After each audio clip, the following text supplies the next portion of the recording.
श्री रामानंद रघुनाथ ज्यों द्वितीय से तो जग तरण कियो।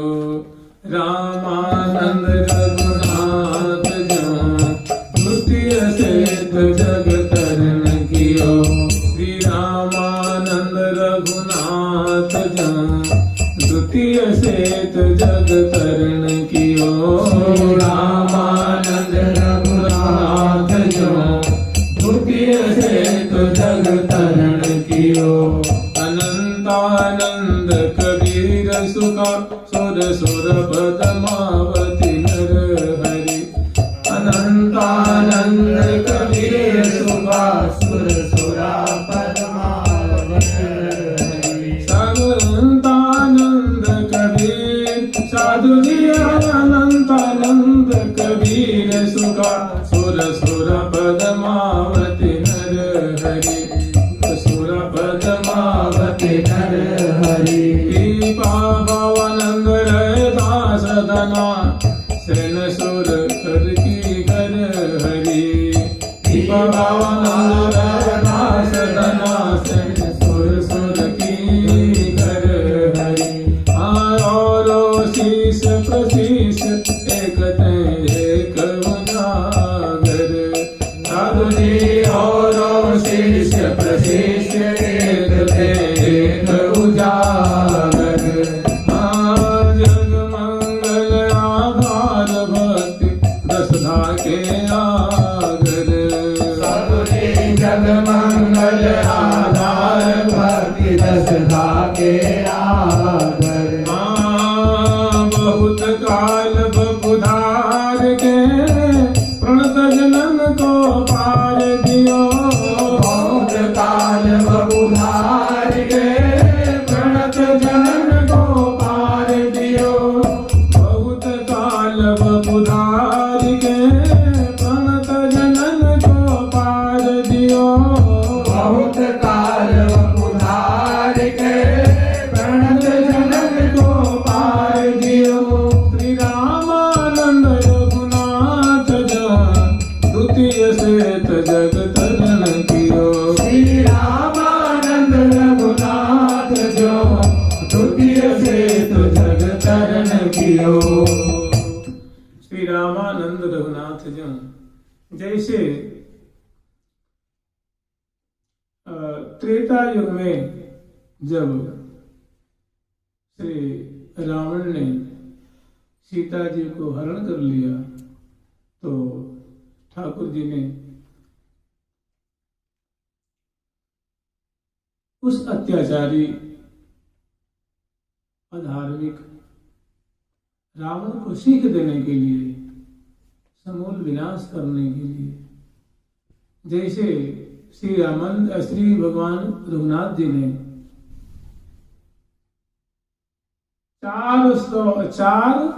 100 योजन लंबा उस समुद्र पे क्या किया था? सेतु बांध के सेतु निर्माण किया था। सेतु बांध में सहयोगी थे हनुमान जी, जामवंत जी, सुग्रीव जी, अंगद जी, नल नील जी, ये सब उनके सेवक थे।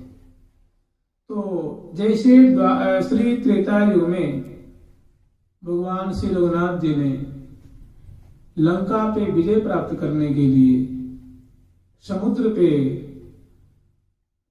100 योजन लंबा और 10 योजन चौड़ा सेतु निर्माण किया था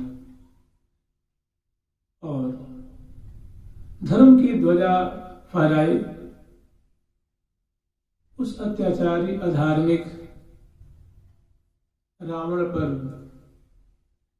विजय श्री हासिल की और अपनी भार्या श्री सीता जी को सानंद लेकर के पधारे।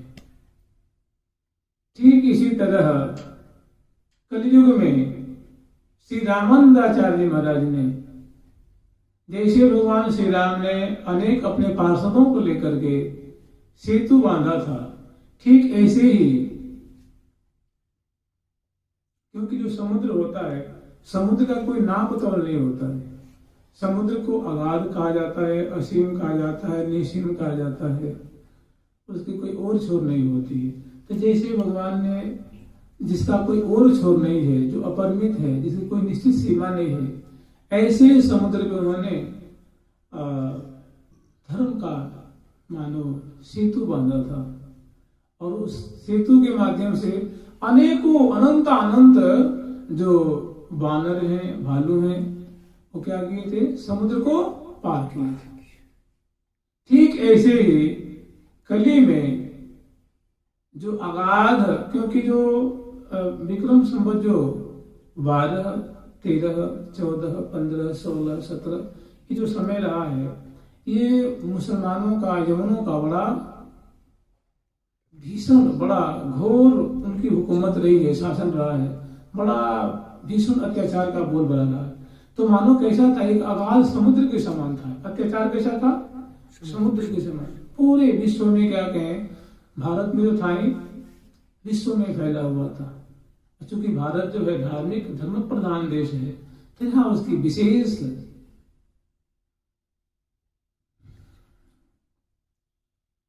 उनका प्रभाव रहा है।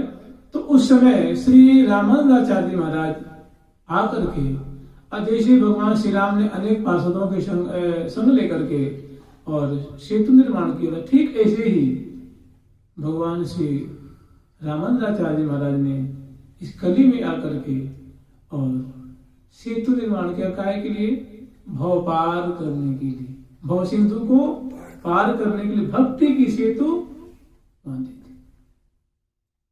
उसमें सहयोगी कौन कौन थे, तो कह रहे हैं उसमें सहयोगी थे अनंतानंद जी महाराज, श्री कबीर जी महाराज।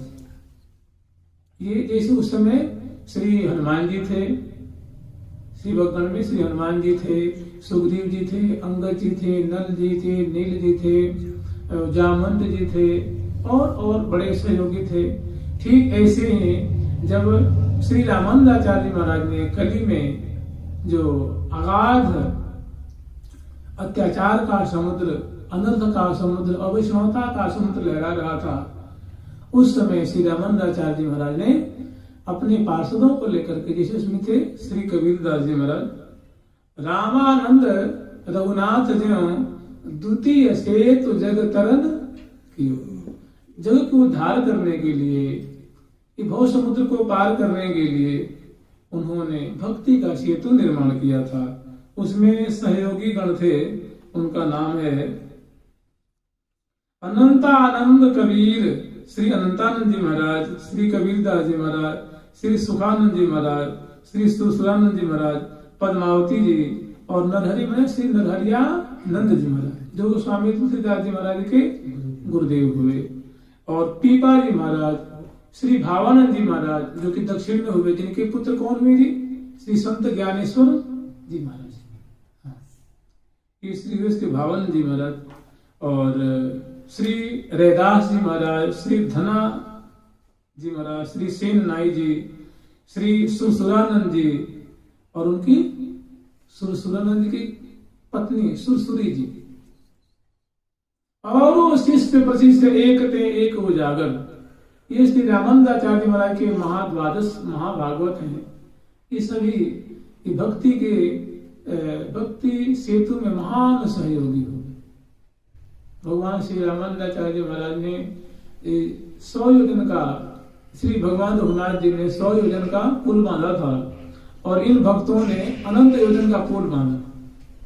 वो तो पुल जो है श्री विभीषण जी कहने में भगवान ने तोड़ दिया था ना, भगवान ने तोड़ दिया था, लेकिन ये ऐसा पुल बजा कि टूटने वाला, कि कभी भक्ति का पुल टूटने वाला नहीं है। तो पीपा जी महाराज, भावानंद जी महाराज, श्री रैदास जी महाराज, श्री धना जी महाराज, श्री सेन जी महाराज, श्री सुरसुरानंद जी महाराज, और उनकी सुरसुरी जी, और कह रहे और वो शिष्य प्रशिष्य, श्री रामानंदाचार्य महाराज के और भी शिष्य हुए, और शिष्यों के शिष्य जो प्रशिष्य हुए, वो भी एक से एक बढ़कर महा भक्ति सेतु के संवाहक थे, भक्ति के संवाहक हुए, और धुरंधर सिद्ध महात्मा हुए, और भक्ति की धारा को और अग्रसर बढ़ाने वाले हुए, और ये सभी जग मंगल आधार, जगत संपूर्ण जगत का मंगल करने वाले हुए। और भक्ति दसधा की आगर। ये दसधा भक्ति की धारा को बहाने वाले, प्रवाहित करने वाले धुरंधर ये संत हुए। और बहुत काल बपुधार के प्रणत जनन को पार दियो, श्री राम आनंद रघुनाथ जन द्वितीय सेतु जग तरन कियो। जैसे भगवान श्री रघुनाथ जी ने सेतु बांधा था और भालू कटक बटोरा, राम कोट कपि कटक बटोरा।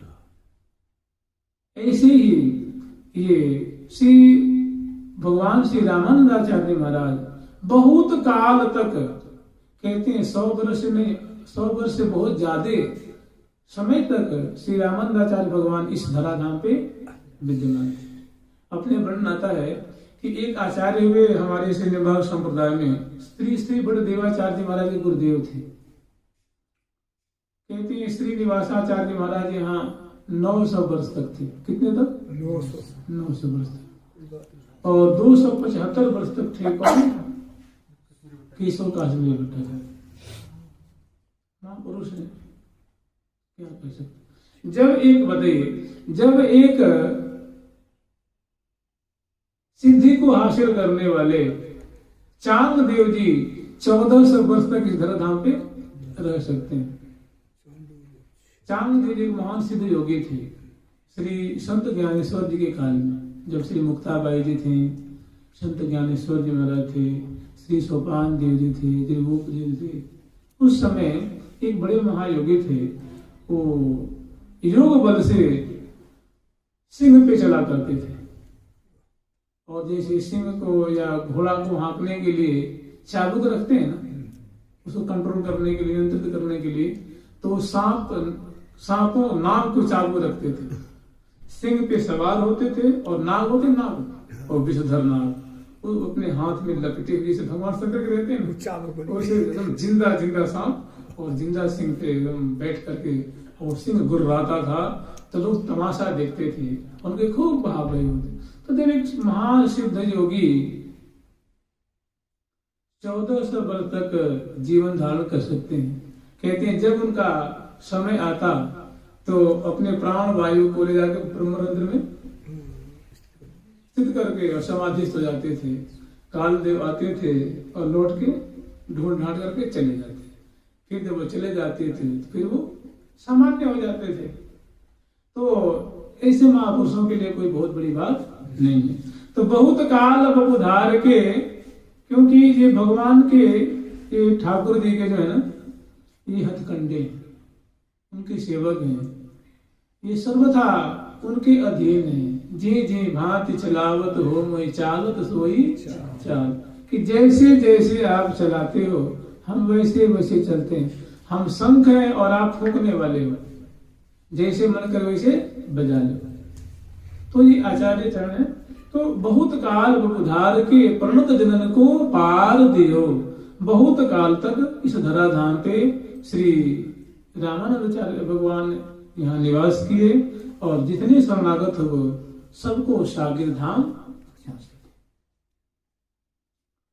तो अब एक बार की बात है, देखिए जैसे ठाकुर जी के अवतार का कोई ना कोई एक आमुख होता है, कोई ना कोई भूमिका होती है, कोई ना कोई कारण बनता है ना। जैसे हम लोग कहते हैं कि यदा यदा हि धर्मस्य ग्लानिर्भवति भारत, नहीं कहते, परित्राणाय साधूनां विनाशाय च दुष्कृताम्, कि साधुओं के परित्राण करने के लिए, साधुओं की रक्षा के लिए, और जो दुष्कृति जन है, जो पापी जन है, दुष्ट जन है, अत्याचारी जन है, उनका नाश करने के लिए संभवामि मैं युग युग में, समय समय पे मैं अवतार धारण करता हूँ। ठीक ऐसे ही जब भक्ति शिथिल होती है, जब अत्याचार वृद्धि को प्राप्त होता है, इस संतों के आने के बहुत सारे कारण बनते हैं, ठाकुर जी के आने के बहुत सारे कारण बनते हैं। कभी कितने ऐसे होते हैं जो ऐसे साधक होते हैं, महात्मा होते हैं, जिनकी साधना बिल्कुल सिद्ध हो चुकी है, उन पे कृपा करने के लिए, उनको परिकर में लेने के लिए पधारते हैं। बहुत काल से साधना उनकी एकदम सिद्ध हो चुकी है, अब बस परिकर में जाएंगे तो उनको परिकर में लेके चले जाते। परिकर में मिला लेते हैं, किसी को दर्शन देते हैं, किसी को कल्याण करते हैं, किसी को कुछ करते हैं।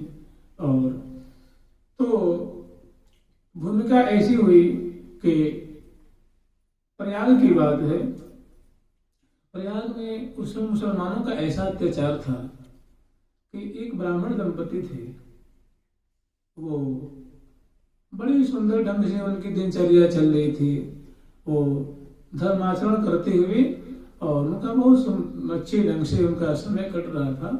तो मुसलमानों ने उनपे बलात् धर्म परिवर्तन करने के लिए अपनी फरमान जारी कर दी। उन्होंने बिल्कुल उनकी बात को स्वीकार कर दिया। जब उन्होंने स्वीकार कर दिया तो उनको पहले समझाए बुझाए, वो जब नहीं मानेगा बिल्कुल डटे रहेगी, चाहे हम मर जाएंगे, चाहे प्राण दे देंगे, कुछ भी हो जाएगा, अपने धर्म से हम विमुख नहीं होंगे।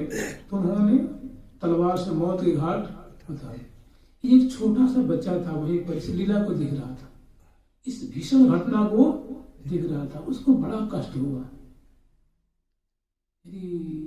कैसा युग आ गया कि बताओ, सनातन धर्म पालन करने वाले को परिणाम क्या मिलता है? मौत। और बड़ी कोई मौत कैसी? भीषण मौत। तो वो बच्चा इस घटना को देखा और बहुत दुखी होकर के वो भाग करके जंगल में चला गया। जंगल में जाकर के और प्रार्थना करने लगी, हे भगवान, अब बड़ा घोर अत्याचार बढ़ रहा है, आप कृपा करके आप पधारें, आप अवतार लो, आप अवतार लो, आप अवतार लो, आप अवतार लो। तो बच्चा जाकर, छोटा सा बच्चा, वो जंगल में हाथ जोड़ करके और ठाकुर जी से प्रार्थना करने लगा। महाराज, उस छोटे से बालक की प्रार्थना, उस एकदम निष्कपट बालक की, निर्दोष बालक की ऐसी निष्कपट प्रार्थना को सुन करके ठाकुर जी से रहा नहीं गया। झट ठाकुर जी एक छोटे से बालक के रूप में, वो भी बालक था और ठाकुर जी बालक के रूप में पधारे। और जब इतनी सुंदर बालक को उस ब्राह्मण बालक ने देखा तो वो ये बात भूल गया था कि मैं तपस्या करने आया था। हम यहाँ मतलब ठाकुर जी प्रार्थना करने के लिए, सनातन धर्म की अभ्युदय के लिए, ठाकुर जी आप अवतार लें, अन्य दुष्टों का संहार करें और सनातन धर्म को सुचारू रूप से पालन करने योग्य रास्ता निकालें, ऐसी शांति स्थापित करें, आप जन्म लें, आप अवतार लें। तो जब ठाकुर जी को उसने, ठाकुर जी को बालक रूप में प्रकट हो गए, हम उनसे पूछे भैया तुम यहाँ क्या कर रहे हो? तो उन्हें सारी बात बच्चे ने बता दी कि ऐसी ऐसी घटना घटी, जिसे देख करके मेरा जो मेरे हृदय पे भारी चोट पहुंची और मैं भगवान से प्रार्थना करने के लिए वन में आ गया। तो फिर वो जो ब्राह्मण बालक था, वो ठाकुर जो बालक रूप में आए थे, उनके संग बालक को जंगल में खेलने लगा। दो मित्र मिल गए और पुरानी बात को भूल गए। फिर धीरे धीरे धीरे धीरे धीरे खेलते खेलते खेलते खेलते ठाकुर जी वहां से अंतर ध्यान हो। अब बालक फिर लगा व्याकुल होकर के रुदन करने लगा। फिर ठाकुर जी प्रकट हुए, बोले भैया क्यों रोते हो, क्या बात है? तो तुम्हारा कोई मित्र नहीं है क्या, तुम अकेले हो गया? उन्होंने कहा हाँ मैं अकेले हूँ। तो जब व्याकुल हुआ अपने, मतलब वो आया था प्रार्थना करने, धीरे धीरे संध्या होने लगी और बालक कभी जंगल में तो रहा नहीं था। अब उसको डर लगने लगा, उसको भारी पीड़ा होने लगी, भय से आक्रांत होने लगा। ठाकुर जी के सामने वो भी ठाकुर जी छुपा न सके, अपने आप को ज्यादा छुपा नहीं पाए, ठाकुर जी के सामने प्रकट हो गए, सुंदर श्री राम रूप में प्रकट हो गए। उन्होंने कहा कि वर मांगो, वर मांगो, तुम्हारी प्रार्थना से, तुम्हारी तपस्या से हम बहुत खुश हैं, क्या चाहते हो? तूने कही कि मैं वही बात चाहता हूँ जो आप जानते हैं। तूने कहा ठीक है, हम समय आएगा तो तुम लौट जाओ, हम समय आएगा तो बिल्कुल सुंदर अवतार धारण करके और धर्म की स्थापना करेंगे और अधर्म का नाश करेंगे। फिर बालक को चला। फिर ठाकुर जी एक ब्राह्मण दंपति जो थे, वो दोनों के मन में इच्छा हुई। देखिए ठाकुर जी प्रेरणा देते हैं, अब उनको अवतार लेना है ना, तो कहते हैं ठाकुर जी वही अवतार लेते हैं, उस कुल में अवतार लेते हैं जो कुल बड़ा पवित्र होता है। आप लोग देखिएगा भारत में भगवान अवतार लेते हैं ना, और जगह नहीं लेते हैं। या उस कुल में अवतार लेते हैं जिसका साथ साथ 21 पीढ़ी पवित्र हो, उस कुल में अवतार लेते हैं। तो एक ब्राह्मण दंपति थे, उनके मन में आए कि चलो हम दोनों मिलकर के तपस्या करेंगे और तपस्या करके भगवान से वर मांगेंगे कि हे भगवान आप हमारे पुत्र रूप में आइए। तो वो दोनों ब्राह्मण दंपति जो हैं वो चले गए ऋषिकेश में जाकर के तपस्या करने लगे। तपस्या बहुत समय व्यतीत हुआ, उनकी तपस्या फलीभूत हुई और ठाकुर जी ने उनको आदेश दिया कि चिंता मत करो, हम तुम्हारे पुत्र रूप में आ रहे हैं। फिर ठाकुर समय आया तो वो ब्राह्मण दंपति अपने घर चले आए और फिर उनके यहाँ पुण्य सदन नाम के ब्राह्मण थे और सुशीला नाम की ब्राह्मणी थी, उनके यहाँ ठाकुर जी ने अवतार लिया, भगवान श्री राम ने। और यही जो आज माघ का महीना ना, माघ का महीना और कृष्ण पक्ष है और सप्तमी तिथि, इसी तिथि पे भगवान श्री राम ने अवतार धारण किया और बड़े बड़े उस समय अवतार धारण किया उनके यहाँ पुत्र रूप में जब आए। और ऐसी भी घटना कथा आती है, देखिए ऐसी भी कथा आती है कि एक बार वो ब्राह्मण दंपति जो प्रयाग में एक ठाकुर है, इनका नाम श्री वेणी माधव जी है ना, तो उनके यहाँ वो जो ब्राह्मणी थी आंचल पसार करके उनसे प्रार्थना की कि हे प्रभु आप हमें पुत्र रूप में आप स्वयं पधारे। तो ऐसी घटना हुई कि वेणी माधव स्वयं बोले कि हाँ हाँ चिंता मत करो, हम तुम्हारे पुत्र, हे माता हम तुम्हारे पुत्र रूप में अवश्य पधारेंगे। और उनकी जो माला होती है फूल की माला में से एक फूल आकर उनके आंचल में गिर गया, वो बहुत प्रसन्न हुई। और समय आया तो वही ठाकुर जी माघ का महीना कृष्ण पक्ष और सप्तमी तिथि पे उनके यहाँ पुत्र रूप में पधारे। ऐसी भी कथाएं आती हैं।